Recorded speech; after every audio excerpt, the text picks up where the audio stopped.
ये भी बड़ा अच्छा काम करती है। एंटीपायरिन, जब हम कोई भी दवाई नहीं, फिर हम एंटीपायरिन की एक आध डोज देते हैं, बेहतर हो जाता है। एंटीपायरिन, अस्टाकस बहुत ज़्यादा यूज़ होती है फूड्स में लिवर कंप्लेन के साथ, और बहुत ज़्यादा एलर्जी लोगों को लिवर कंप्लेन की वजह से भी होती है। लिवर के अंदर, लिवर एक बहुत बड़ी फैक्ट्री है जब बहुत सारी प्रोटीन बन रही हैं, बहुत सारी चीज़ें डिटॉक्सिफाइड हो रही होती हैं वहाँ पे लिवर के। तो लिवर को की वजह से जो कंप्लेन आती है एलर्जीज की, या दाने या छाले या कुछ भी निकलते हैं, वो अस्टाकस बहुत अच्छा करती है। पोलन पोटेंसी है। विथिया खारिश, तालू, इसकी खाल, और ये अभी देंगे ना आप, 15 मिनट बाद मरीज कहेगा मेरी खारिश खत्म हो गई। विथिया, ये तालू में खारिश, अलग में खारिश। अगर नाक के अंदर ये नथनों से खारिश स्टार्ट होती है, फिर रुंडो। हर्पिस तो फिर वो अलग इन्फेक्शन है ना, वो तो स्किन में यूज़ होगा, वो तो एक बैक्टीरियल वायरल इन्फेक्शन है, वायरल इन्फेक्शन। हर्पिस जोस्टर, वो तो एक नर्व पे अटैक करेगा। उसकी पहचान ये है कि उसका एक लाइन में इन्फेक्शन होगा, पूरी बॉडी पे नहीं होगा, एक नर्व पे अटैक करता। जहाँ तक वो नर्व जाएगी वहाँ दाने छाले बनेंगे और बर्निंग होगी। ये हर्पिस की क्लियर का पूरी बॉडी पे नहीं होगा, खास एक हिस्से पे होगा। हर्पिस की ये पहचान है कि वो नर्व पे अटैक करता है और एक नर्व को पकड़ेगा, सारी नर्वस सिस्टम को नहीं पकड़ेगा। कोई एक नर्व पकड़ लेगा, फेशियल नर्व पकड़ लेगा, यहाँ से कोई नर्व पकड़ लेगा, पेट पे कोई नर्व पकड़ लेगा। एक नर्व पे अटैक हो तो आप फौरन पहचान जाएं कि ये हर्पिस है, और उसकी बर्निंग होगी। लिमिटेड एरिया होगा, 2 फुट, 1.5 फुट, 1 फुट 6 इंच का, इतना से ज़्यादा एरिया ज़्यादा नहीं होता। मतलब 1 फुट से ज़्यादा एरिया नहीं होता हर्पिस का। 6 इंच, 8 इंच, 4 इंच इतना एरिया होगा, एक एरिया पकड़ेगा, बाकी बॉडी पे कहीं नहीं होगा। तो फिर आप समझ लें कि हर्पिस है। हर्पिस में सिंपल ही हम एक आध बेसिलियम ट्यूबर, हम डायरेक्ट हर्पिस पे जाते हैं। फिर हर्पिस में आपकी जो उसमें पानी छाले वाले उस पर एरप्शन होती है, बिल्कुल पानी भरा होता है, उस पर रनकुलस बल्ब बहुत अच्छा करती है, एंटम टार करती है, रस्टक्स करती है, रनकुलस बल्ब बहुत अच्छा करती है। लेकिन आप जब हर्पिस जोस्टर दे के रनकुलस बल्ब देंगे, आपका रिजल्ट बहुत अच्छा हो जाएगा। और बहुत ज़्यादा बर्निंग है, बहुत ज़्यादा बर्निंग है, तो आप एंथ्रेक्सिनियम साथ लगा सकते हैं। बहुत ज़्यादा बर्निंग है, क्यूलेक्स आप दे सकते हैं। बहुत ज़्यादा बर्निंग है, एचिरेंथिस है, एचिरेंथिस में बहुत ज़्यादा बर्निंग पाई जाती है। वो 30 में भी दे तो बर्निंग फौरन रोक देती है। कैंथरस रोकेगी। कैंथरस के भी जो छाले होते हैं पानी वाले होते हैं, ये बड़ी सिमिलरिटी है। कैंथरस बर्निंग छाले वाले, रेनकुलस, एचिरेंथिस। लेकिन हर्पिस आपने देनी है, हर्पिस जोस्टर, वो क्या करेगी, काम आसान कर देगी। ठीक है, आगे चलते हैं जी। चलें जी। अस्थमा मोस्ट कॉमनली हम डिस्कस कर ही गए हैं। वूपिंग कफ होती है, काली खांसी। काली खांसी में देखें ड्रोसरा बहुत अच्छा है। हनीमन ने मटीरियल मेडिका प्योरा में लिखा हुआ है कि काली खांसी के लिए जो ड्रोसरा बड़ी मज़े की दवाई है। फिर इसका नसोड भी पोटेंटाइज हुआ है, पोटोसिन। फिर इसके में मिफाइटस अच्छा करती है, हैपरसल्फ है, स्पोंजिया है। लेकिन आप अगर पोटोसिन दे दें और ड्रोसरा की एक डोज दें, फिर भी आपकी काली खांसी बहुत हद तक ठीक हो जाती है। पोटोसिन की डोज एक लिखें, एक ड्रोसरा लिख दें, बहुत सारे केसेस क्लियर हो जाएंगे। ट्यूबर भी दे सकते हैं शुरू में। ट्यूबर तो आप जितने भी आपके चेस्ट नेजल एयर इन्फेक्शंस हैं, इनकी तो माँ है ये। देओ जी देओ।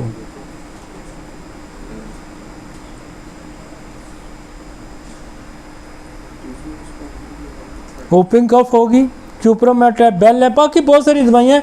मैं आपको बैंड, आप ट्यूबर, ड्रोसरा, पोटोसिन, इसको अगर आपके पे ग्रिप है ना, आपके काली खांसी के केस यूँ उड़ेंगे। और बिफाइटिस की ख़ास सिम्टम है कि ये खांसी करते हुए उल्टी करेगा। अब खांसी करते हुए उल्टी बिफाइटिस बहुत अच्छा लगती है, खांसी करते हुए उल्टी ड्रोसरा बहुत अच्छा लगती है, खांसी करते हुए उल्टी एपिकाक लगती है। ड्रोसरा डीप है, पर्टसन बिफाइटिस भी डीप है। अक्सर ओपिंग कफ पे उल्टी साथ आ जाती है। क्रुप इसको कहते हैं, क्रुप, इसको बार्किंग कफ भी कहते हैं, कुत्ता खांसी। सर ये जो बोलने से खांसी आती है, बोलने से खांसी, देखो चुप रहो तो खांसी नहीं होगी ब्रायोनिया, चुप रहो तो खांसी नहीं होगी फास्फोरस, बोलेगा तो खांसी होगी। मूवमेंट से ध्यान में रखें, जब भी कोई प्रॉब्लम होगा तो ब्रायोनिया को पहले ध्यान में रखें। टीचर के ज़्यादा बोलते हैं, फिर तो वो आरम ट्राइफोलियम है, फिर कोका है, फिर अर्जेंटम मेट है, सेलेनियम है, ये सारी कास्टिकम हॉर्सनेस में आती है। लेकिन टीचर की जो दवाइयाँ हैं बोलने वाले स्पीकर्स की है, वो ड्रोसरा है, वो आपकी डिफ्थेरियम है, वो अर्जेंटम मेट है, वो सेलेनियम है, वो कोका है, आरम ट्राइफोलियम है बोलने वालों। हॉर्सनेस, गला बैठ जाए। बच्चों में जा रहे हैं हम जी, हम बच्चों में जा रहे हैं, मुझे उधर ना ले जाए ना। क्रोलियम भी है ना, ड्राई कफ है, क्रोलियम रूब्रम, मेंथा पिप ड्राई कफ है। अच्छा मेंथा पिप, मैं तो तारक बैठे, तारक के क्लिनिक में एक बंदा आ, बहुत पुरानी, कोई 25 साल पुरानी बात है, कहना जी डॉक्टर साहब मैं तो एक दवाई दसा। मरीज़ कहे बाबा साहब, मैं कह रहा दस, कहना मेरी बीवी को खांसी सी ना, तो ना ठीक हो, किसी से नहीं ठीक हुई, मैं काशी राम मैंने ख़रीद लिया, फिर मैंने पढ़ना शुरू कर दिया अलग से। फिर जब मैं मेंथा पिप पे गया ना, तो उसमें लिखा था हर किस्म की खुश खांसी की दवाई मेंथा पिप है, वो वाकई बहुत काम करती है। कहता मैंने वो 30 में ला के दी अपनी बीवी को, तो ठीक हो गई। मेंथा पिप, पुदीना बोलते ना, अक्सर यूज़ होता है ना नज़ला ज़ुकाम खांसी के लिए, कावा पी ले पुदीना डाल के। मेंथा पिप अच्छा करती है। ड्राई कफ में स्टिक्टा है, स्पोंजिया है, ड्रोसरा है, ब्रायोनिया है, र्यूमेक्स है, ये सारी ड्राई कफ की दवाएं हैं। एलोमीना है, र्यूमेक्स यहाँ से उठेगी, ब्रायोनिया यहाँ से उठेगी, स्पोंजिया नीचे से उठेगी, चेस्ट से स्पोंजिया उठेगी, यहाँ से र्यूमेक्स उठती है, ये इस गुद्दी से। क्रोलियम भी नीचे से उठती है, फास्फोरस है, आर्सेनिक है, ये सारी ड्राई कफ है। टिप्स पे होने चाहिए ना, लेकिन टाइम लगेगा। बेस समझने की कोशिश करें, बेसिस। अगर आप बेसिस समझ जाते हैं ना, और बेसिस मैंने आपको बड़ी आसान बताई है, काली खांसी है तो ड्रोसरा है, पर्टोसन है, नेजल है, ट्यूबर है, मेडोरिन। फिर बेसिस को सेट करें।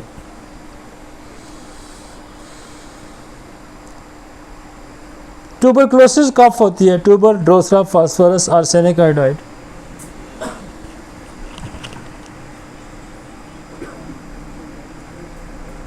आगे चलते हैं। और भी दवाइयाँ हैं, एक्लीफा है,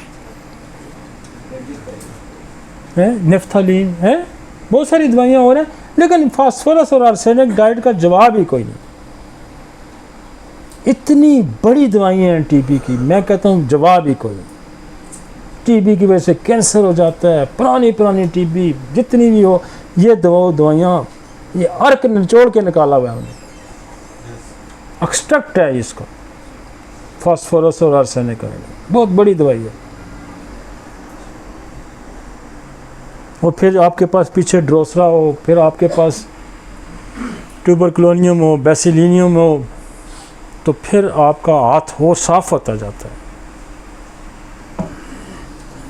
चले जी आगे चलें। एलर्जिक कफ गिन गया ना पीछे, रेलिया, रेसिमोसा, अमरोशिया, ये सारी एलर्जिक कफ है ना। वो जो है आपकी क्रोलियम है, स्टिक्टा है, स्पोंजिया है, ये सारी एलर्जिक कफ्स हैं। एलर्जी की 25-30 दवाइयाँ हैं, आप इसको पढ़ें बार बार को, क्या विथिया पढ़ें, आप पोथोस पढ़ें, और आप पढ़ें रेलिया पढ़ें, आप अमरोशिया पढ़ें, आप रोंडो पढ़ें, बीथिया पढ़ें, ये दवाइयाँ पढ़ें बार बार, ये पढ़ें और बेस को ना भूलें, बेस को सेट रखें, आगे लगाते जाएं, लगाते जाएं, लगाते जाएं, आपके केस क्लियर होंगे। निमोनिया के बहुत सारी वजूहत होती हैं, लेकिन हम कॉमन निमोनिया यहाँ पे ट्यूबरकुलोनियम है, न्यूमोकोक्सिन है, लाइको है, एंटमटाट है, फास्फोरस है, ब्रायोनिया, चेलिडोनियम। लाइको का, चेलिडोनियम का निमोनिया बड़ा प्रोमिनेंट होता है, नोज फ्लैपिंग होती है, बच्चे के नथने फड़क रहे होंगे। पेनफुल निमोनिया होता है, बच्चा खांसता है, चेस्ट पे हाथ रखेगा, रोएगा, ब्रायोनिया। रेटलिंग, कफ, एंटमटाट, दो दवाइयों में नथने फड़कते हैं, लाइको, चेलिडोनियम। चेस्ट पेन के साथ ब्रायोनिया, फास्फोरस, रेटलिंग के साथ एंटमटाट, यही दवाइयाँ निमोनिया की। निकलें, आगे निकलेंगे। वायरल इन्फेक्शन, मीजल, हमने मीजल में बड़ा, मीजल जो है वो हम सिर्फ 2 डोजेज देते हैं, एक ट्यूबरकुलोनियम, एक मार्बिलिनम। पहले मैं पल्स देता था, ब्रायोनिया देता था, फेरमफास देता था, काली म्योर देता था, फंसे रहते थे। जब से ये निसोड आया ना इसका मार्बिलिनम का, एक डोज ट्यूबरकुलोनियम की, एक मार्बिलिनम की, हफ्ते की दवाई बना दो, 4 दिन की, अगले दिन सेटल हुआ होता। इतना मज़े की लगती है ना मार्बिलिनम, खुश कर देती। खसरे, खसरे के रैश होंगे पूरी बॉडी पे, सिमेट्रिकल होंगे। खसरे की 3 चीज़ें ना भूलें, बुखार, कफ, नज़ला, रैश।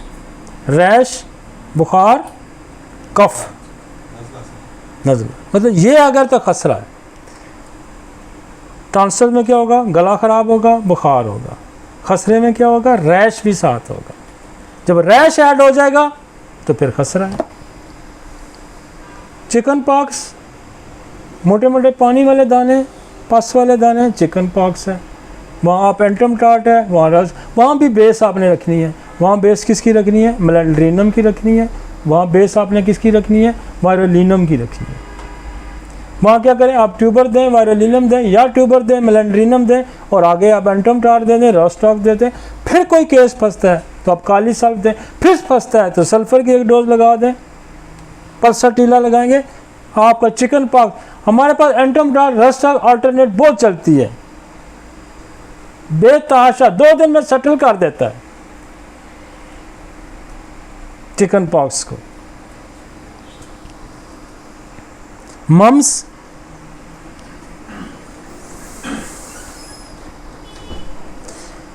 अच्छा मम्स में जिस तरह मैंने कहा ना, वहाँ मार्बिलम गोली की तरह लगती है, यहाँ पैराटाइडिनम गोली की तरह लगती है। आप ट्यूबर दें, पैराटाइडिनम दें। हम तो एक डोज दे के 2 पुड़ियाँ 4 अलग बांध भी देते हैं कि कल तक ना बेहतर हो तो कल फिर 1 डोज ले लेना।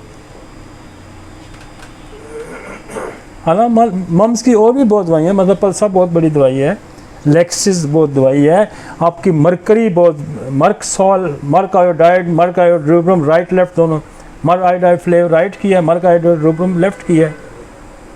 फिर यहाँ जबोरांडी काम करती है, यहाँ सिस्टस काम करती है। और ये जो एरिया है ना हमारा, ये जो एरिया है इसमें बहुत सारी मज़े सिस्टस बहुत अच्छा करती है, मर्क करती है, ब्राटा कार्ब करती है, ब्राटा आयोडाइड करती है, ब्राटा म्योर करती है, कल्केरिया आयोडाइड करती है। यहाँ बहुत अच्छा करती है सिस्टर, यहाँ बहुत अच्छा करती है साइक्लोफ्लोरिया। तो ये तो टिप्स पे होनी चाहिए ना, ये एरिया। यहाँ का कैंसर ठीक हो जाता है इन दवाइयों से, सिस्टर यहाँ का कैंसर ठीक करेगी। इस एरिया से लेके ये एरिया जो है, ये एरिया यहाँ का कैंसर आता है, आप सिस्टर्स दें, आप साइक्लोफ्लोरिया दें, आप ब्राटा कार्ब दें, आप राइट लेफ्ट पे मर्क आयोडाइड फ्लेव रूब्रम दें, कैंसर तक ये ठीक करती हैं दवाइयाँ। ग्रिप होनी चाहिए, ग्रिप होनी चाहिए। और बेस होनी चाहिए। जितने इन्फेक्शंस हैं इनकी बेस आपको पता होनी चाहिए।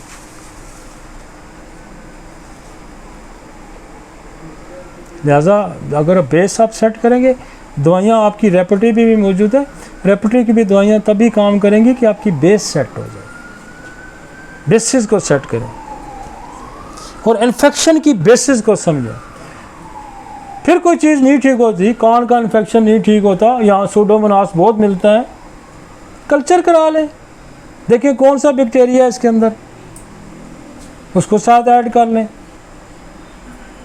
और आसान हो जाएगा काम। चलें जी।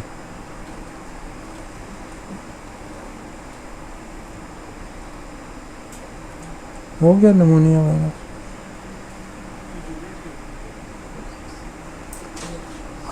आगे हमने एक लाइन लिख दी है, any positive bacterial viral fungal factors for example ट्राकोकस कवर्ड।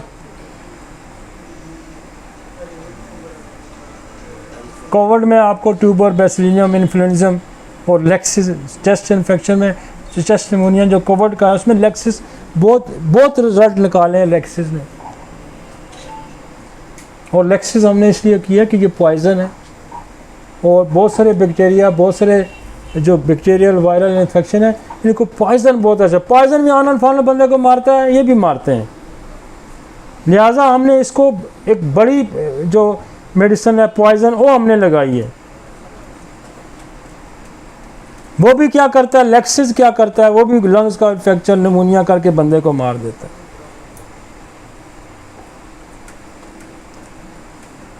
फिर ब्लड क्लॉट होता है। ब्लड क्लॉट कौन करता है? हमारा एक और सांप है बोथरोब, वो क्लॉट करता है, लेक्सिस करता है।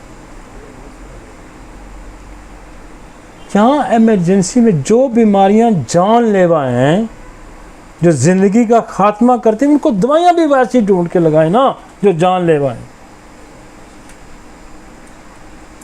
शेर का शिकार जो है वो डंडे से नहीं होगा, एलजी का कारतूस मारोगे तो।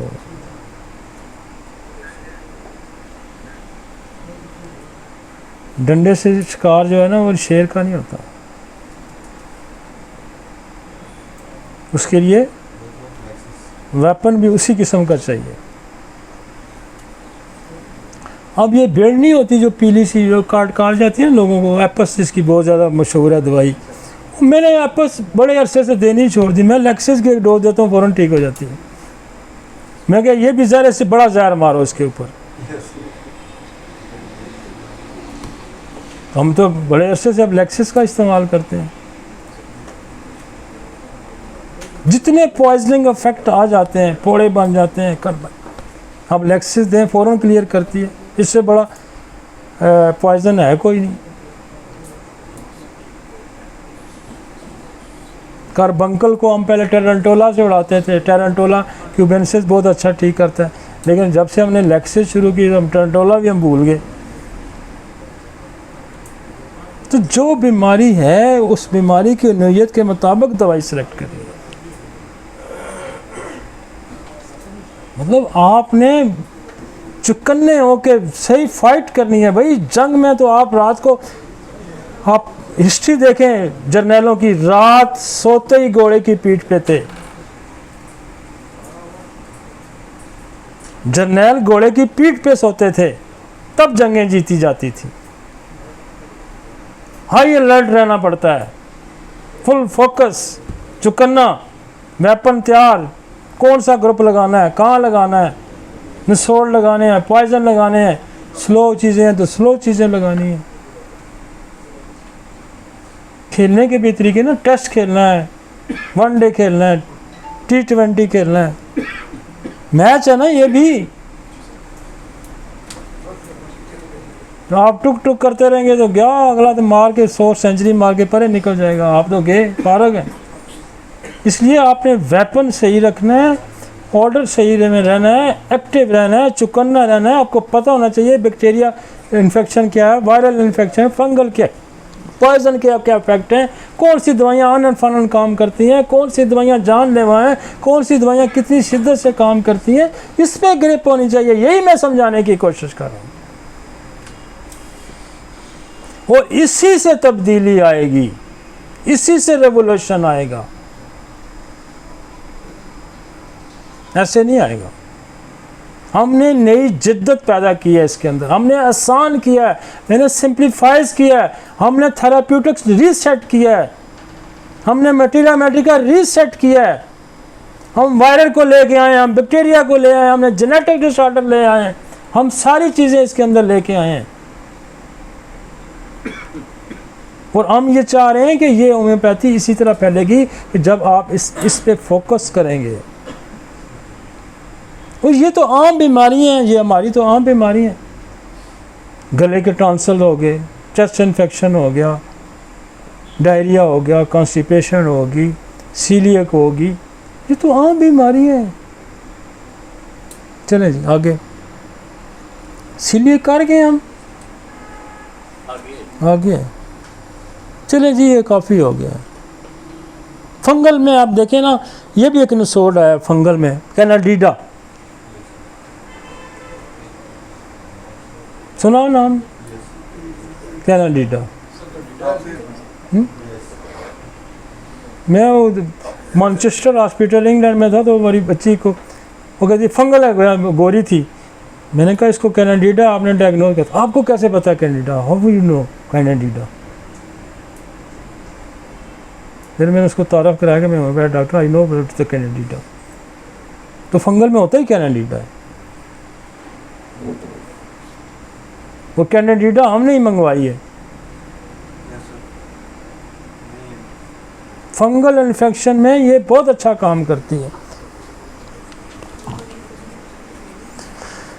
ये अक्सर चार पे फंगल लगा होता है, वो लोग खा जाते हैं। वैसे फंगल कहीं ना कहीं से ये ट्रांसमिट होता है, सेक्सुअली ट्रांसमिट होता है, वैसे भी लगता है फंगल इन्फेक्शन। थ्रश ये होता है, वेजाइनल बहुत ज़्यादा फंगल इन्फेक्शन है। फिर आपका थ्रोट के अंदर, ये आपका मुंह के अंदर बहुत ज़्यादा फंगल इन्फेक्शन है। तो आप और कोई दवाई दें, कैनाडीडा की डोज दें, आप बैप्टिशिया दें, कोई और दें, तो फर्स्ट क्लास काम हो जाएगा। चलें जी, कान का मैं बोल नहीं गया, आगे बोल गया हूँ। अनीमिया भी अच्छा, अनीमिया के देखें, हमने कहा कि अनीमिया की कॉज पता करें। ये 9 हो गए यार, 2 घंटे हो गए ना, 2 घंटे हो गए। अनीमिया की कॉज अक्सर छोटे बच्चों में, एक तो भूख नहीं लगती, जो पहले तो उनकी भूख ठीक करें तो अनीमिया ठीक हो जाएगा। बहुत ज़्यादा इनके अंदर वर्म होते हैं, बहुत ज़्यादा अनीमिया, आपको अनीमिक बच्चा साइना का नज़र आएगा। ये आंखें यूं बिल्कुल पतली पतली सी, यूं दरसी, चिड़चिड़ा सा, नोज करता, रात को उल्टा सोना, टीथ ग्राइंडिंग करना, साइना की खासियत है। आप देंगे 2-4 दिनों 10 दिनों में, साइना 30 में दें, 30 में, हाई में ना दें। हाई में ये ग्रोथ रोक देता है। मैंने देखा कि मैंने जब भी 1 mg दी, इतना अच्छा रिजल्ट है जितना 30 में देती है ये, क्योंकि बच्चे होते हैं ना 30 से बहुत अच्छा क्लियर होते हैं। अब थ्रेड वर्म में हमारे पास 2 दवाइयाँ बहुत ज़्यादा काम करती हैं। ट्यूक्रोमेरावेरम, जो बच्चे खारिज करते हैं रेक्टम पे, उनको ट्यूक्रोमेरावेरम दें। जो टीथ ग्राइंड करते हैं, इनको साइना दें। और शुरू में ट्यूबरक्लोनियम लगा दें या बेसिलिनियम लगा दें। अब बाकी दवाइयाँ और भी हैं, फ्लेक्स मास भी है, चिलोन भी है, और सेंटोनाइन है, बहुत सारी। हमने तो प्रैक्टिस ही छोड़ी है, कोई और। मैं चिलोन भी बड़ी शुरू में देता रहा, और फ्लेक्स मास, ये सारी हमने बस छोड़ दी हैं। ट्यूबर बहुत अच्छा रोकती है, बहुत अच्छा निकालती है। जो किसी दवाई से कीड़े ना निकलें, वो सिक्रीनम दें, किसी दवाई से। और ये तो सिक्रीनम तो ऐसी दवाई है कि मैंने जो कैंसर के जख्म होते हैं, जिनके अंदर सुंडियाँ इतनी बन जाती हैं, ओवरनाइट हमने ठीक किया। ओवरनाइट एक डोज जब मैंने दिया, अगले दिन सुंडियाँ गायब थी। कीड़ों पे इसका इतना असर है ना, इस सिक्रीनम का।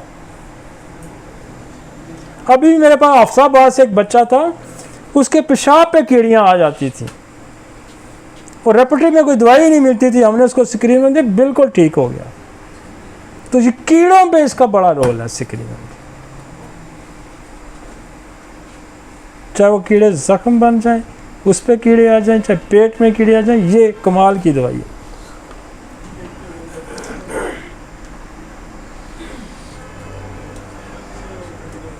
फिर एनीमिया की कीड़ों की वजह देखें, भूख नहीं लगती, उसको देखें। वैसे हमारे पास जैसे वीट एलर्जी के बच्चे होते हैं, उनके वो एनीमिया का शिकार होते हैं, तो वे वीट एलर्जी का इलाज करें। उसमें आप बेसिलियम दें, उसमें आप एलोज दें, उसमें आपकी लाइकोपोडियम बहुत अच्छा वीट एलर्जी में काम करती है, उसमें लेसिथीन बहुत अच्छा काम करती है। हमारे एक दोस्त हैं डॉक्टर उस्मान साहब, वो लेसिथीन का बड़ा इस्तेमाल कराते हैं। फिर एलेस्टोनिया, जिन बच्चों के वीट एलर्जी की वजह से मोशन ठीक नहीं होते, लेकिन बेस नहीं छोड़नी, बेस, इसमें बेस नक्स बेसिलियम नक्स कार्सिनोस ये नहीं छोड़नी, बेस नहीं छोड़नी। फिर लाइको भी काम करेगी, एलेस्टोनिया भी करेगी, लेसिथीन भी कर जाएगी, एलनस भी कर जाएगी। अब एलनस का ये होता है कि जो बच्चे खाते पीते ठीक हैं, लेकिन वो उनको लगता नहीं, कहते जी माँ कहते हैं जी खाता तो ठीक है, लगता नहीं है। उसे देखें कहीं साइना वाला तो नहीं है, कहीं देखें कि वीट एलर्जी तो नहीं है। वीट एलर्जी वाले बच्चों की ग्रोथ नहीं होती, बाज़ को डायरिया बहुत कॉमन फीचर है, लेकिन इनकी ग्रोथ भी नहीं होती। तो नीमिया की वजह ढूंढें। अक्सर बच्चियां 10-12 साल की एज में बहुत ज़्यादा ख्याल नहीं है, मोटी होती, मोटापा। 7-8 साल 10 साल का। जो बच्चों का मोटापा है ना, वो बहुत ज़्यादा जो अच्छा डील करती है वो है कलकेरिया कार। कलकेरिया कार आगे चलेंगे।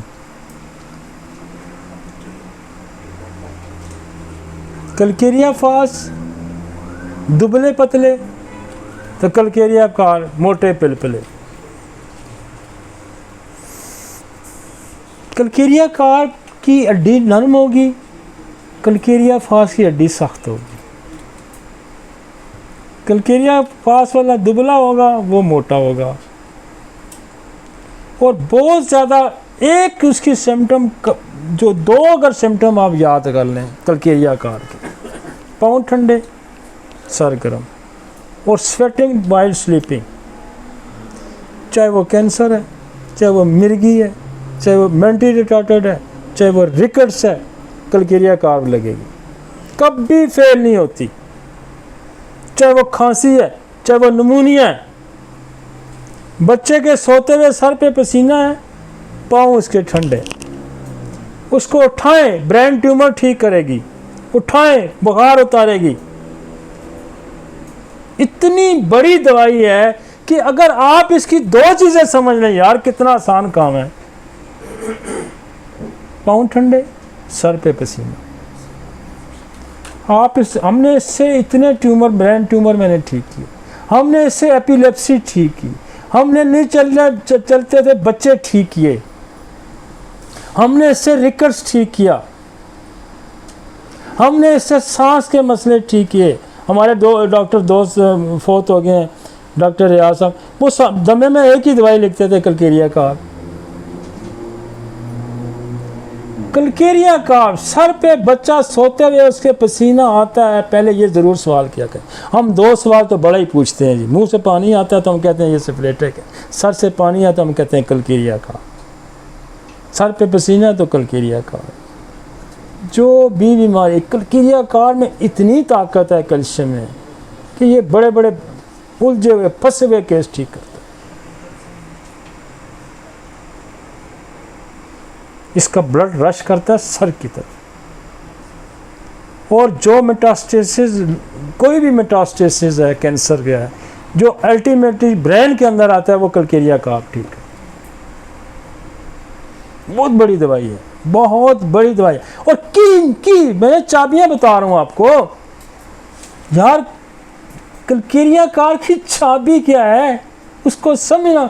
इतनी बड़ी दवाई आप पढ़ते रहे, कई सफ़े काजीराम वाला ने लिखे हुए हैं, और यार हमने इसका बिल्कुल अंदर से ना चाबी निकाल लिया। हमने यूँ लगाओगे तो कलकेरिया कार खुलेगा। क्या पाँव ठंडे, सर पे पसीना, है ना कमाल। इसी तरह हमने हर दवाई की यूं पकड़ा हुआ है उसको, जो मैं टिक टिक करके बोलता हूं ना, ये यूं पकड़ा हुआ मैंने इसको, और कभी फेल नहीं होती कलकेरिया का। आप बुखार में यूज़ करें, चाहे आप निमोनिया में यूज़ करें, चाहे आप एपिलेप्सी में यूज़ करें, चाहे आप रिकट्स में यूज़ करें, चाहे आप ब्रेन ट्यूमर में, कैंसर में यूज़ करें, अगर 2 चीज़ें आपकी कलकेरिया की आपने पकड़ी है ना, इतना आसान तो फिर कुछ नहीं हो सकता, इससे आसान नहीं हो सकता। इतना तो याद करना पड़ेगा। उठाएं जहां मर्जी लगाएं इसे, जहां मर्जी लगाएं इसको। सलेशिया का सर्दी लगती है, गर्मियों में भी कम्बल उड़ता है, उठा के लगाएं जहां लगाना है, जहां मर्जी लगाएं, आपको रिजल्ट प्रोड्यूस करेगी। यहाँ ये सलेवरी ग्लैंड में एक बच्चा था मेरे पास, शाह साहब का, उसको यहाँ सलेवरी ग्लैंड के अंदर स्टोन बन गया। तो सर्जन ने कहा कि ये चूंकि फेशियल नर्व भी यहाँ से गुजरी, अगर मैं इसको ऑपरेट करूँगा ये पैरालाइज भी कर सकता है, टेढ़ा हो सकता है। मेरे पास वो शाह साहब है, भी 25 साल पुरानी बात है, मेरा पीछे क्लिनिक होता था। मैंने उसको ट्यूबरक्लोसिस सलेशिया CM के, मैंने जब उसकी सिम्टम ली, पूछा, मैंने कहा सर्दी लगती है इसको? अच्छा, क्लिक करता है ना, आप जब सही रास्ते पे चल रहे हो ना, आपका दिमाग बड़ा काम करता है। मैंने कहा तो गर्मियों में कम्बल ओढ़ के सोता है। मैंने सलेशिया CM की उसको डोज दी, मुझे तो दोबारा कहा, मैंने कहा महीने बाद का। शाह आया, शाह साहब आए, तो खुशी से कहता है मैंने आज सर्जन को दिखाया, कहता है इतनी माइक्रो लेवल की सर्जरी तुमने कहाँ, इंग्लैंड लेके गए थे इसको, स्टोन गायब है। यकीन माने, उसने कहा इंग्लैंड लेके गए थे, कहाँ से कराई इतनी माइक्रो लेवल की, पर निशान भी नहीं है भाई। एक बंदे को एजोस्पर्मिया था, उसकी टेस्टिकल हर्निया, टेस्टिकल इंजरी थी। मैंने उसको बैलस कोनियम और बैलस परनस दी। आप यकीन माने, मुझे मेरा दोस्त है डॉक्टर अफीज, कहता है यार इतनी माइक्रो लेवल की सर्जरी, होम्योपैथी दवाइयाँ करती हैं, उसके नॉर्मल स्पर्म हो गए महीने 2 बाद, कि वहाँ इंजरी की वजह से और में ऑब्स्ट्रक्शन आ गई थी। तो ग्लैंड इंजरी की हमें पता है, ग्लैंड इंजरी की कोनियम और बैलस परनस बड़ी दवाइयों में शुमार होता है। तो मैंने इस बेस पे इसको अप्लाई की। तो कॉन्स्टिट्यूशनली रेमेडीज़ पे आपको ग्रिप रखना, उसको समझना, आप उठा के जहाँ मर्जी लगाते जाएं उसको। हमने तो कलकेरिया से बेशुमार मरीज ठीक किए, हमने तो सलेशिया से बेशुमार लोग ठीक किए, हमने तो सैकड़ों लोगों की जो गर्मियों में भी सर से टोपियाँ नहीं उतारते थे, हमने सलेशिया दे दे के उनकी टोपियाँ उतारी। हाँ, वो कहता है मैं ज़रा सी हवा लगती है मेरा सर दर्द शुरू हो जाता है।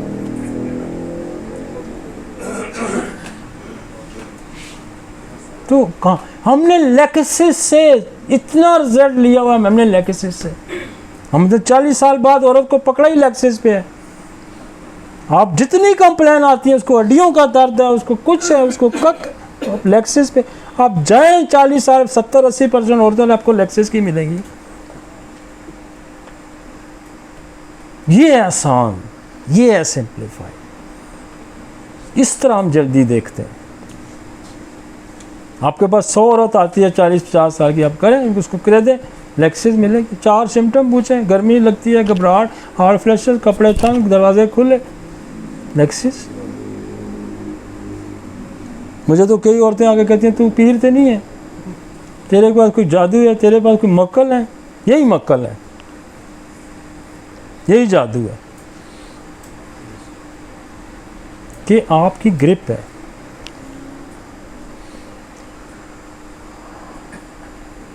जॉन्डिस, चेलिडोनियम, हम 2 दिन के बच्चे को 2 दिन चेलिडोनियम खिला देते हैं, 2 दिन में हमारे पास जॉन्डिस ठीक हो जाता है। 2 दिन में ना हो तो 2 दिन और खिला देते हैं। बहुत ज़्यादा हाई ग्रेड हो तो क्रोटेलस दे देंगे। बहुत सारी दवाइयाँ हैं जंडस की जी, मैं गिनवाऊँ आपको। चुनंथिस, चिनोपोडियम, मैगम्योर, लाइकोपोडियम, मक्सा, डोलिकोस, टीलिया, मायरिका, ठीक है, एसिड पिक्रिक, कार्सिनोसन, ट्यूबरक्लोनियम, मतलब जंडस की बहुत गई हैं आपकी। कार्डवस मैरिनस, चिनेंथिस। लेकिन आप ये 3 दवाइयों की भी जरा ग्रेप देखें, क्रोटेलस, फिर TNT, टेनोटेलोटोलस, TNT, पॉइजनिंग किस्म के जंडस हम एक हफ्ते में ठीक करते हैं।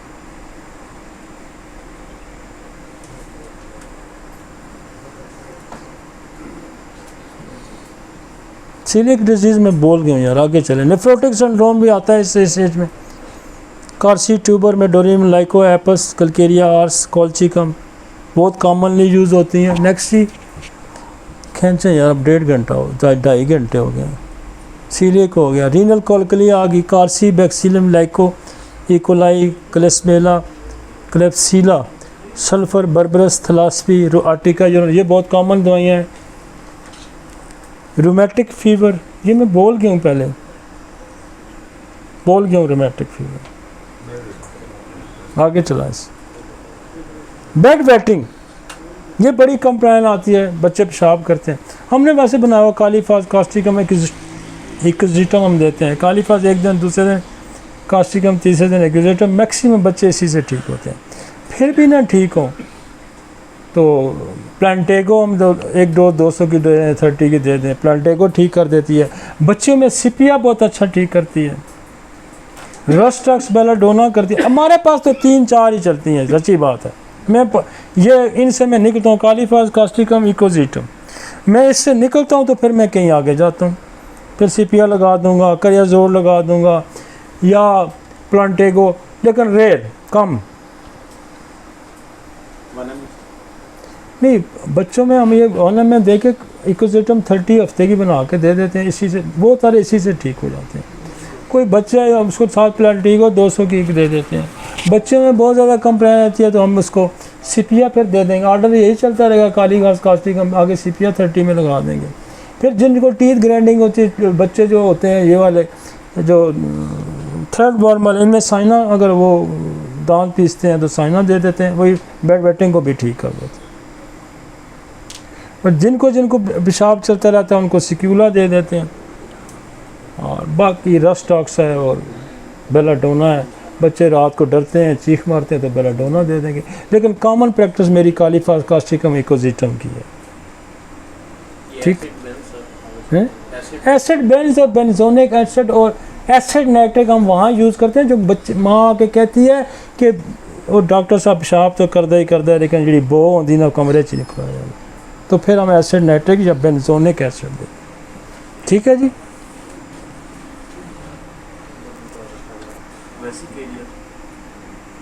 वेसिकेरिया रात का पेशाब होता है, वो बड़ों में भी होता है। जो वेसिकेरिया वाला रात की फ्रीक्वेंसी ज़्यादा होती है, लेकिन वो उसका एस्केप नहीं करता। हम बात कर रहे हैं एस्केप करने की, निकल जाना। वेसिकेरिया फ्रीक्वेंसी रात की ज़्यादा है। चलें जी, चेक करो ना कितने भुट्टा साहब 9:30। ये हो गया ना, डेंटेशन पीरियड ज़्यादा सारा हो गया, टाइका भी हो गया, ये हो गया यार। कद, चलो मैं आपको कद का भी नुस्खा बता देता हूँ। अच्छा, कद में ना ये दवाइयाँ बेस हैं, ये बेस है। हर किस्म के कद में ये ज़रूर लगेंगे। अब कद बढ़ाने के लिए जो हमारे पास दवाई है ना, हड्डी को के अंदर लचक पैदा करने वाली है, वो है लाइकोपोडियम। इसकी फ़िलॉसफी भी मैं समझा देता हूँ। ये ऑब्स्ट्रक्शन है कार्सी ट्यूबर में डोरिनम, कद रोकने की, लचक पैदा करना, हड्डी के अंदर लचक पैदा करना। किसी भी चीज़ के अंदर लचक पैदा करने के लिए लाइकोपोडियम है। और फिर जो इसके अंदर जो होता है ग्रोथ हार्मोन की सिक्रीशन नहीं होती। ये जो कार्सी ट्यूबर मेडोरिनम है ये ऑब्स्ट्रक्शन रिमूव करेंगी ग्रोथ हार्मोन पैदा करने के लिए। इसकी आपको फिलॉसफी भी बतानी चाहिए। इसके पीछे हमने बहुत ट्राई की, बहुत दवाइयाँ मैंने ट्राई की जी कद बढ़ाने के लिए, ब्राटा काप दो, ब्राटा म्योर दो, फलां दो, कोई भी नहीं। फिर हम इस पे आए, लाइकोपोडियम सख्ती कम करेगी और लाइकोपोडियम स्ट्रेंथ प्रोवाइड करेगी। इसके बाद हम आयोडम देते हैं। आयोडम ये होती है कि ग्लैंड जो है उसकी सक्रीशन को तेज कर देती है,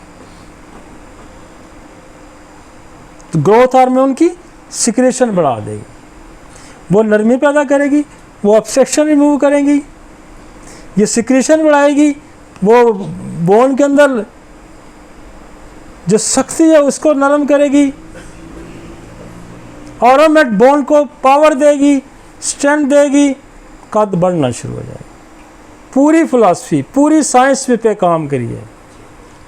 सैकड़ों नुस्खे हमने बनाए और सैकड़ों हमने अल्टीमेटली ये शाजर नाजर ही कोई बच्चा है जिसका कद ना बढ़ता। ठीक है जी। अब हमारा आधा हिस्सा रह गया, वो आज नहीं हो सकता। 1 एम महीने में 3 डोजेस। ये सीक्वेंस है ना, कार्सी ट्यूबर तो हमने बेस करनी है ना, उसके बाद आपने लाइको फिर आयोडम, लाइको को पहले लगाएं, आयोडम को पहले लगाएं, दोनों एक दूसरे की कंप्लीमेंट्री हैं। ये बड़ा देख के बनाया गया है, बहुत इस पे काम किया गया है। लाइको के बाद आयोडम दे तब भी काम करेगी, आयोडम के बाद लाइको दे तब भी काम करेगी। ऑरोमेट साथ बोन को ताकत देने के लिए, मिनरल सारों को मतलब एक उस पावर में रख, एक कंपोजिशन में रखने के लिए ऑरोमेट का इस्तेमाल करेंगे। हड्डी को पावर देगी, स्ट्रेंथ देगी, तब हड्डी बढ़ेगी ना। आप देखें ना, यहाँ हम इसको नरम भी करें हड्डी को, उसके अंदर लचक पैदा कर रहे हैं, ग्लैंड की सक्रीशन को हम बढ़ा रहे हैं, मियाज़मेटिक ऑब्स्ट्रक्शन को रिमूव कर रहे हैं। पूरा इस पे का एक दवाई कोई भी यहाँ काम नहीं करेगी। ठीक है जी, कोई सवाल?